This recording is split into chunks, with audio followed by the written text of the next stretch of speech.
shit about me. Also how she wanted to be with him and how they're essentially in love. She started this job 1.5 months ago. He is her coworker. He is also 15-20 years older and divorced multiple kids. I have been financially supporting her for the last few months as she got back on her feet and was working extra so she wouldn't have to pick up a part-time job. We own a house which we both live in with 3 dogs and a horse. Sorry for the novel, I am beside myself right now. I did not see this coming and we were going to get married in 4 months. Any advice would help. Update 1. As an update, I was finally able to sit down with her tonight and go over this. Again, she came in trying to blame me for what she did. Trying to justify the cheating and lying as a direct result of my lack of communication and listening. She said she wouldn't have had to start talking to this guy if I had been listening better. I spend too much time in the office working and don't dedicate enough time to her. I tried to explain that I was putting in extra hours to try and support her and the family financially while she was struggling so she wouldn't have to get a part-time job. She said she would have rather gotten a part-time job, which makes no sense to me.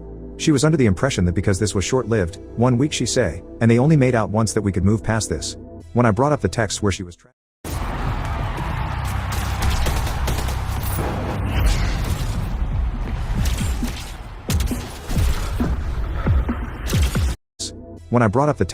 trashing me and talking sexual with him, she deflected hard and I got nowhere with that.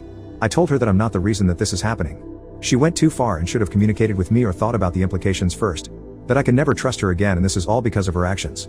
Whether she wants to try and justify this as my fault is up to her. At the end of this part it got a bit calmer. I said, listen, we just really need to figure out the house we own jointly and the 3 dogs. We came to the conclusion that either I stay and buy her out or we sell and get new places.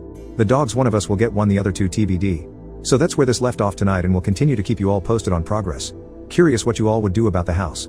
Financially I can support it alone, but it is nearly 3,000 square feet and 5 acres of land which was bought solely to have her horse. She is taking the horse when she leaves and boarding it at a barn. Update 2. Day 3, I was able to sit and have a 3-hour conversation with her tonight.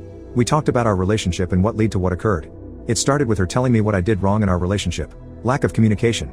Spending too much time working and on my phone. I don't disagree with any of these things. My mindset behind working so much was support of the family. I run an e-commerce business.